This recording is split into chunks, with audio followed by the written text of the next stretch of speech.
Love photography? Thinking about turning it into a side hustle but not too sure where to start? How about creating your very own studio at the bottom of your garden?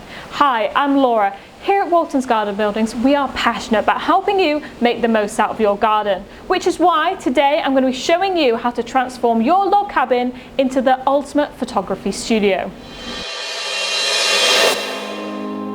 When it comes to choosing the right garden building for your photography studio, size is an important factor to consider. Lighting rigs, tripods and backdrops all take up a lot of space, so choosing the right size log cabin is critical. Window placement and natural illumination is also something to consider. Maximising natural illumination is useful in a wide variety of photography. We've chosen the 3x3 Robin log cabin for our photography studio as it's the perfect size for what we want to shoot. If you're thinking about bigger shoots with multiple people, you might want to go for a bigger log cabin, such as the Grouse. The windows let in a large amount of natural light but can also be easily covered up if you want to control the conditions for a photo shoot.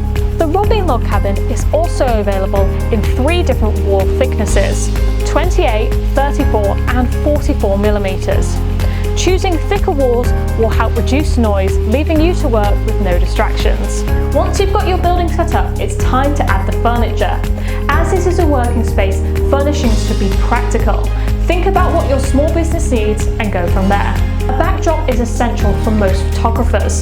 High quality backdrops tend to be relatively cheap and can last several years if looked after properly.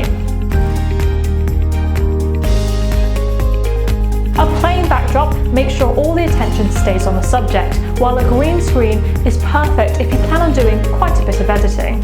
Storage is a necessity to keep your new photography studio tidy. You don't want your workspace to become cluttered. Equipment should be stored properly and safely to prolong its life while making sure things are easily accessible.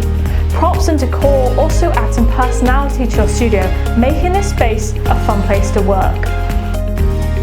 A desk allows you to go through and edit your photos there and then, making it easy to spot mistakes and showcase images to clients.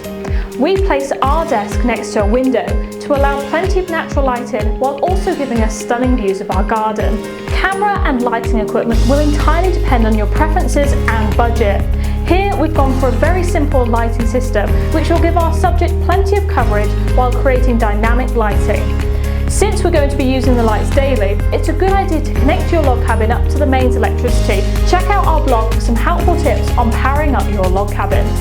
And there you have it. Add some finishing touches and your photography studio is good to go.